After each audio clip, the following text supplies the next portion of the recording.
ಆತ್ಮೀಯ H16 news ಅಥವಾ ದೇಶಿತರಾಮ್ಗೆ ಸ್ವಾಗತ. ನಾನು ನಿಮ್ಮವ MI ಅಥವಾ ಮಲ್ಲಪ್ಪ ಜೋತಾವ.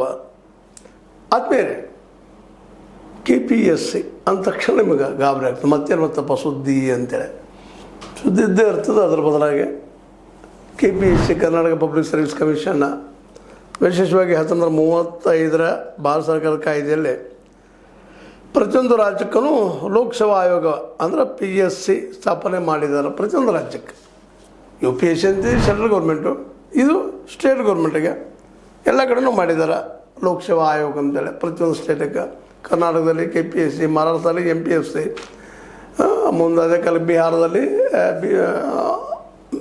ವಿಶೇಷವಾಗಿ ಅಲ್ಲೂ BPSC. ಅಂದ್ರೆ ಪ್ರತಿಯೊಂದು ರಾಜ್ಯದ್ದು ತಮ್ಮದೇ ಆದಂಥದ್ದು ಒಂದು ಈ ಎಕ್ಸಾಮ್ ತೆಗೆದುಕೊಂಡ್ರೆ ಪ್ರತಿಭಾವಂತರನ್ನ ಆಯ್ಕೆ ಮಾಡಿ ಒಳ್ಳೆಯವ್ರನ್ನ ಆಯ್ಕೆ ಮಾಡ್ಕೊಂಡು ಒಂದು ಸ್ವಾಯತ್ತ ಸಂಸ್ಥೆ ನಿರ್ಮಾಣ ಮಾಡಿದ್ದಾರೆ. ಅದು 1935 ಭಾರತ ಸರ್ಕಾರದಿಂದ ನಮ್ಮ ಸಂವಿಧಾನದಲ್ಲಿ ಇಲ್ಲಿ ಕೊಟ್ಟಿದ್ದಾರೆ, ಮಾಡ್ರಪ್ಪ ಅಂತ. ಅದ್ರ ದುರಂತ ಹೆಚ್ಚು ಕಡಿಮೆ ಎಲ್ಲ ರಾಜ್ಯಗಳ ಈ ಲೋಕಸೇವಾ ಆಯೋಗಗಳು ಒಂದೇ ರೀತಿಯಾಗಿ ಕೆಲಸ ಮಾಡ್ತಾ ಇದ್ದಾವೆ. ಇದು ಭ್ರಷ್ಟಾಚಾರ ನಡೀತಿರ್ತದೆ, ಸರ್ಕಾರ ಹಸ್ತಕ್ಷೇಪ ಆಗ್ತಿರ್ತದೆ, ಅಧಿಕಾರಿಗಳು ತಮ್ಮದೇ ಕೆಲಸವನ್ನು ಮಾಡ್ತಾ ಇರ್ತಾರೆ. ಅಲ್ಲಿ ಪ್ಯೂರ್ಗಳು ಸಹಿತ ಒಂದು ವ್ಯಾಲ್ಯೂ ಇರ್ತದೆ ಅವ್ರಿಗೆ. ಅವ್ರು ಏನು ಬೇಕಾದ್ ಮಾಡುವಂಥ ಪರಿಸ್ಥಿತಿ ಒಳಗಿರ್ತಾರೆ. ಮತ್ತು ಇಲ್ಲಂತೂ ಕರ್ನಾಟಕದಲ್ಲಿ ನೀವು ನೋಡ್ತಾ ಇದ್ದೀರಿ, ಪ್ರತಿ ವರ್ಷ ಸಮಯಕ್ಕೆ ಸರಿಯಾಗಿ ಇಲ್ಲಕ್ಕೆ ನಮ್ಮ ಪರೀಕ್ಷೆ ನಡೆಯೋದಿಲ್ಲ. ಈ ವರ್ಷ ಮಾರ್ಚ್ ನಡೀತಾರೆ, ಮುಂದಿನ ವರ್ಷ ಎಂದೋ ಆಗ್ತದೆ, 3 ವರ್ಷಗಳ ಹಾಗೆ ಮುಂದೆ ಹೋಗ್ತದೆ.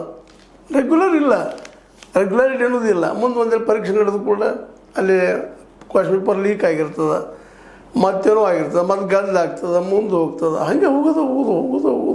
ಈಗ ನೋಡ್ರಿ, ಈಗ 3 ವರ್ಷ ಆಗಕ್ಕೆ ಬಂತು, ಎಷ್ಟು ಮಂದಿ ತೊಗೊಂಡ್ರಪ್ಪ KPSCಯಿಂದ ಸೆಲೆಕ್ಷನ್ ಮಾಡ್ಕೊಂಡ್ರು, ಇನ್ನೂ ಗದ್ದಲಾಗದ, ಮುಂದೆ ಹೋಗೋದು, ಕೋರ್ಟಿಗೆ ಹೋಗೋದು ಮಾಡೋದು.